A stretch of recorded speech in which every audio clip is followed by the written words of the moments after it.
वो बैठे बैठे बातें करने लगे। भोले तो होते हैं संत।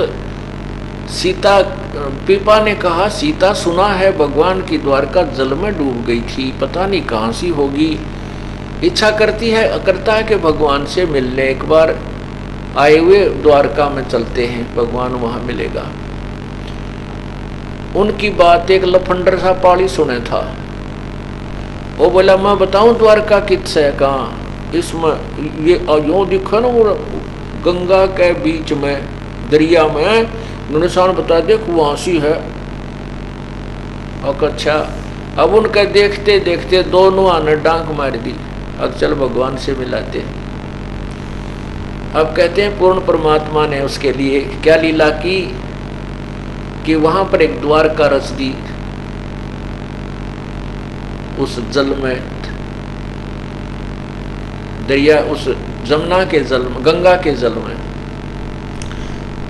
और ऐसे ही वहां कृष्ण रूप धार के पूर्ण परमात्मा उस पीपा और सीता के साथ रहा, उनको खूब अच्छे भोजन करवाए हैं। और भाई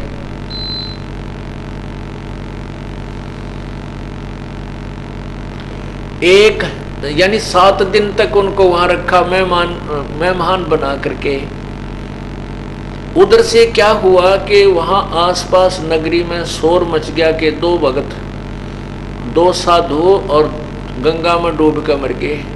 उस पाड़ी ने धमकावे, सारे उस ग्वाले को धमकावे और उसको बुरा भला के निकम्मे, तूने क्या किया, यू तूने क्या कहा इनको?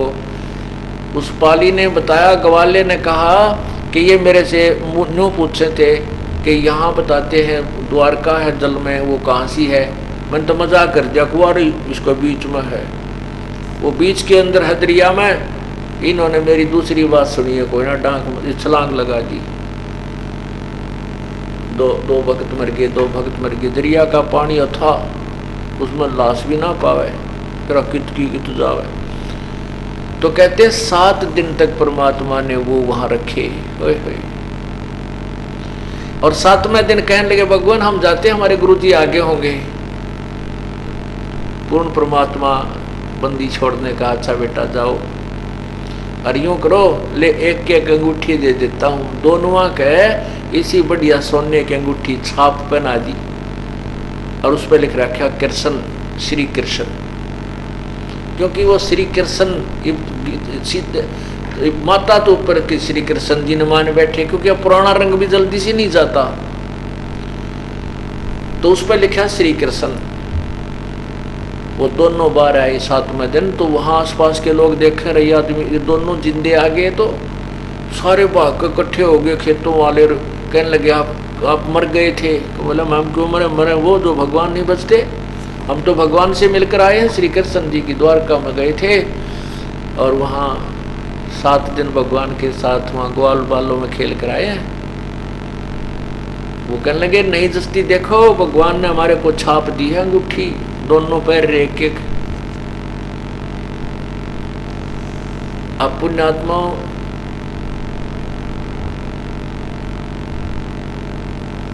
परमात्मा जो है ये समर्थ शक्ति है, वो पूर्ण ब्रह्म है। इस भक्ति को जीवित रखने के लिए वो ना जाने क्या क्या लीलाएं करता है।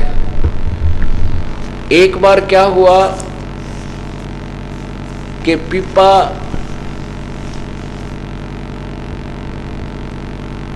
और सीता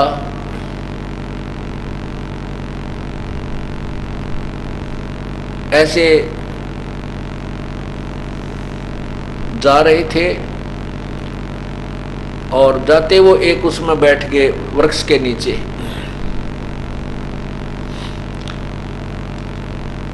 एक सेठ वहां पर आया और उसने कहा कि बाबा जी तेरे को भूख लगी होगी। कहाँ भाई, भूख तो लगी जाती है। तो उनको भोजन कराया, अच्छी तरह आहार करवाया। फिर कहने लगा कि इस औरत का तू क्या करेगा बाबा जी, ये दुखी हो रही तेरे साथ, इसको मेरे साथ भेज दे, मुझे दे दे। मैं बोला, ले जा भाई, तेरा भलाओ, मैं भी दुखी हो रहा हूँ, इस तरह ले जा। और सीता उसके गेल उठ कर चल पड़ी। अगदा भगवान, तो सेठ के पास जा। इसको आवश्यकता होगी रोटी टुक्का बनाने की, खाना खुना बनाने की, चलेगी।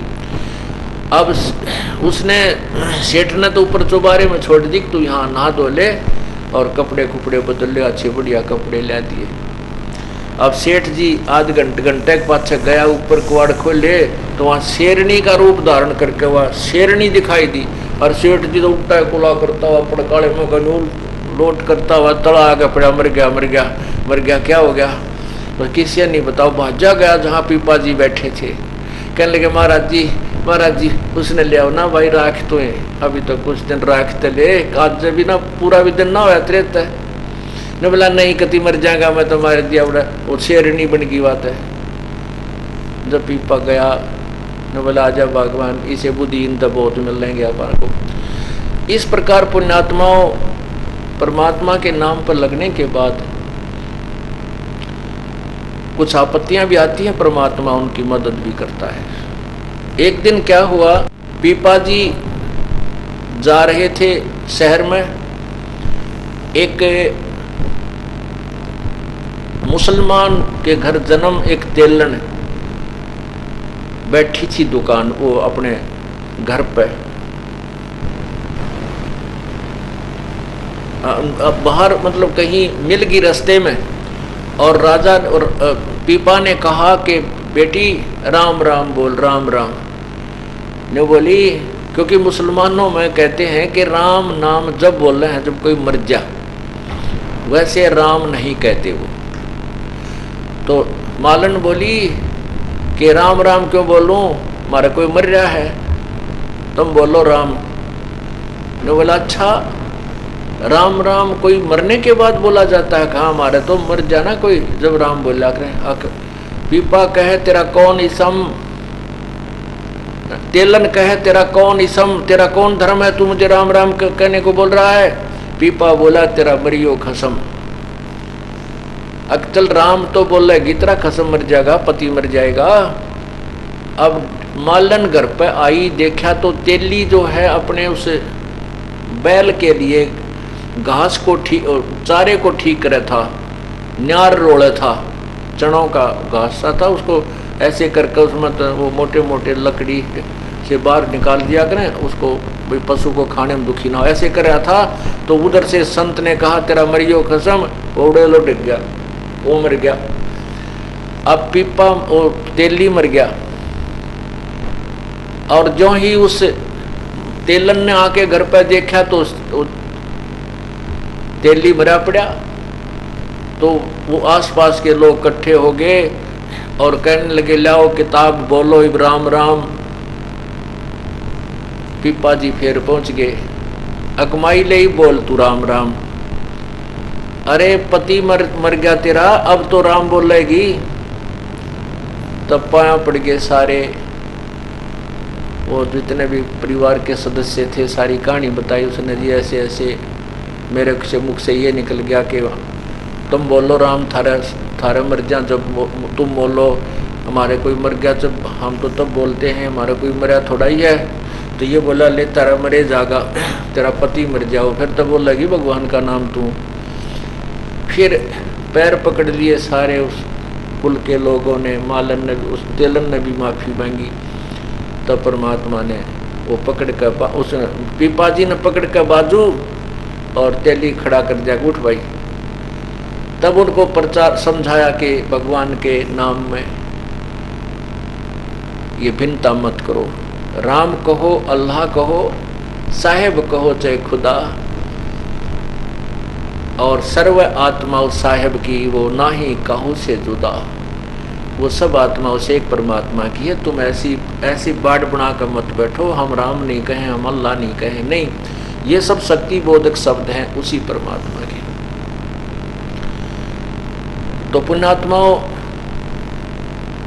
जब रामानंद जी थक गए और कहा कबीर प्रभु से कि प्रभु आप ही संभालो सारे साथ बात रहे, तब परमात्मा ने उस पीपा जी को भी, कबीर परमेश्वर ने पीपा जी को, रविदास जी को और मीराबाई को, और भी बहुत से जो उनके उपदेशी थे जो उनको उपदेश दिया और उनका कल्याण किया।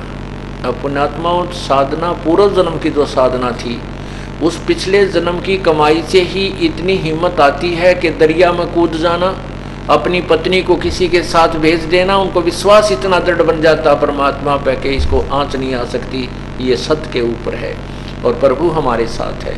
तो इतना दृढ़ विश्वास होना भी कोई बालकों का खेल नहीं है। ये भी पूर्व जन्म जन्मांतर के ना जाने कितने जन्मों की पुण्य कमाई आपके साथ होती है। लेकिन भविष्य में, वर्तमान में यदि कोई साधना ठीक नहीं मिलती है तो वो सब धरी की धराई रह जाती है और सब नरक के भागी बनते हैं।